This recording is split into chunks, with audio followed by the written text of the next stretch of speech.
Hi, everybody. Welcome to week 4.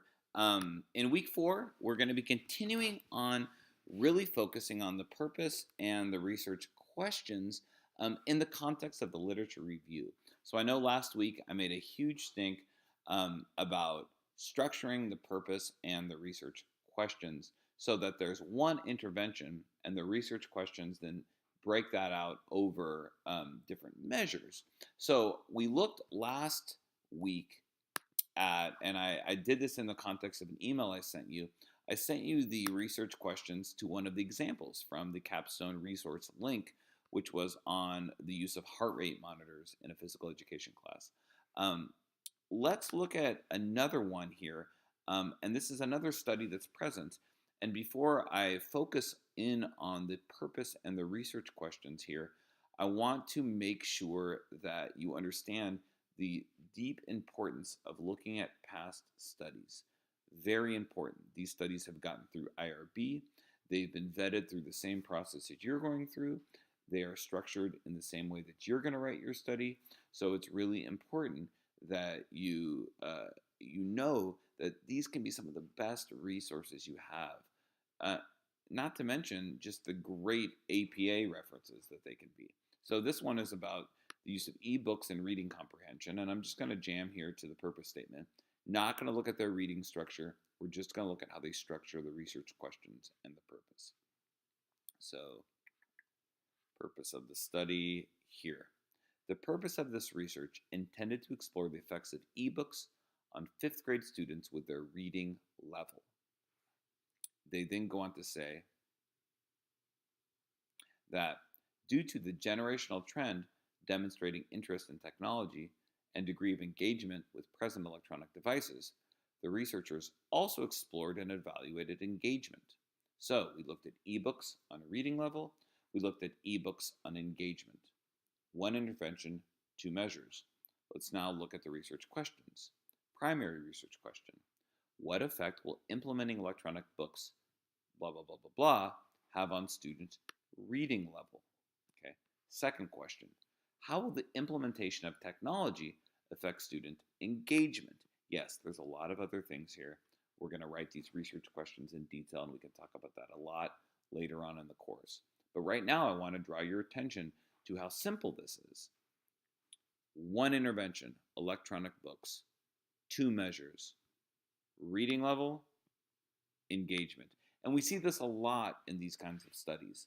We see studies that relate to some sort of measurable increase in aptitude, okay, whether it's performance on some sort of post-test assessment, and then we look at something that's more affective or hard to get at, like engagement. And that's often a secondary question because it's often something we think about as less tangible and more amorphous. So then if we think about the literature that must have gone into this, it's going to start large. So I'm guessing that there's literature on just the importance of technology or the increased prevalence of technology. And then I bet they're going to narrow it down to say, yep, and ebooks are important. And then I bet they're going to then say, whoa, wait a sec.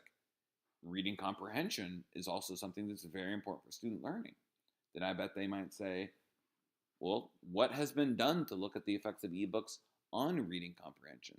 And then I bet they're going to say, whoa, how have we measured comprehension and how have we measured engagement? So now we're starting off with this large look at technology, and then we're ending up looking at the research on measuring how the intervention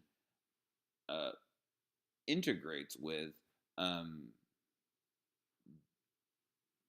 testing, say, the in this case, the use of ebooks across engagement and across reading comprehension.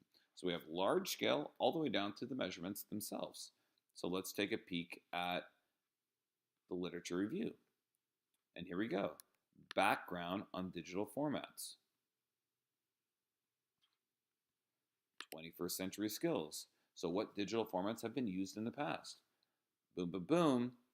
By the way, digital formats are pretty important with these 21st century skills and Common Core standards. So now we've convinced the reader that these formats exist, and by the way, they're important. Ooh, and so is reading comprehension. So, how can we merge these together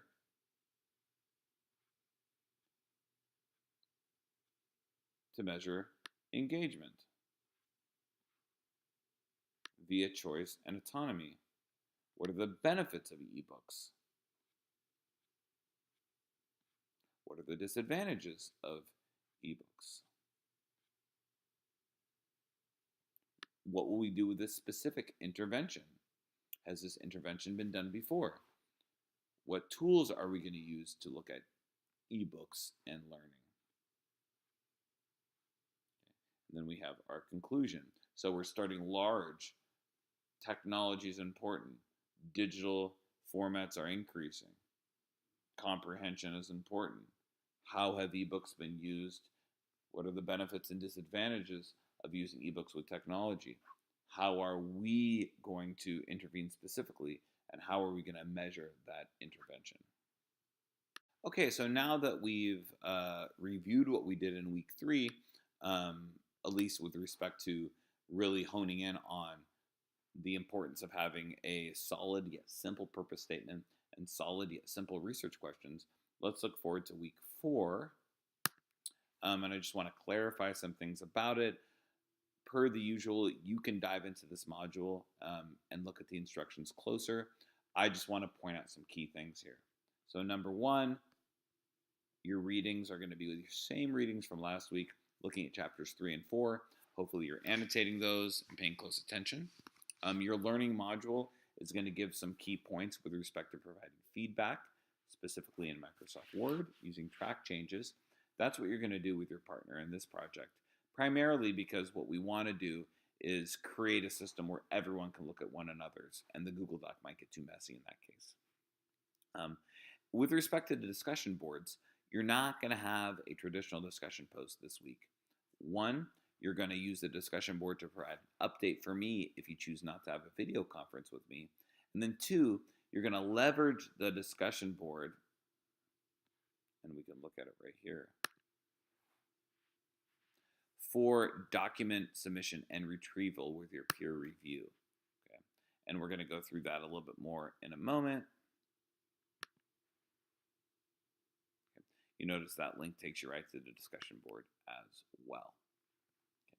So let's talk then about what you're doing this week under assignment number 3. What you're going to be doing this week is splitting your literature review up amongst your team members. So maybe somebody's going to look at larger scale things on, let's say, motivation in general or self-efficacy. Somebody then might look at the specific intervention that you're going to do with respect to motivation, selective grouping, let's say. And then someone's going to look at what we're going to measure along that. Maybe we're going to measure student engagement, and then maybe we're going to measure student performance. All these things are going to access different aspects of the literature. So you're going to divide up your categories, your themes from your literature review matrix. And at that point, you're going to look here at these instructions, and you are going to write 3 to 6 pages of a literature review. And to be honest with you, related to your specific section. Please go into the Capstone resource link, look at these old studies, and look at the way that they're writing. Look at their APA formatting.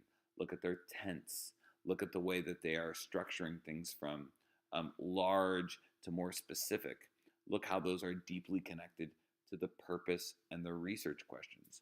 So you're going to write yours, and you're going to put your bibliography of at least 10 sources. Okay, hey, there's my friend Bill. And at that point then, what we're going to do is you then are going to submit that to the discussion board. You're going to retrieve your partners from the discussion board. You're going to edit theirs and track changes, submit it back to the discussion board, retrieve theirs from the discussion board, okay, and then have that back and forth. So not only you can interact with your partner, but all the other partners can see you as well, which is probably the most important thing here. When that's all said and done, you're then just going to submit it to the assignment link as well in week 4 so that I can grade it. This is going to be done with somebody outside of your group, so that if you have trouble finding partners, specifically because we do have an odd number of people in this class. There's 15 people. Um, Actually, no. I think we have 16 people. So this should work out perfectly. Um, Take care. Have a great week. Please reach out to me. Please know that I'm here for you if you guys need anything. This is a learning journey for me as well.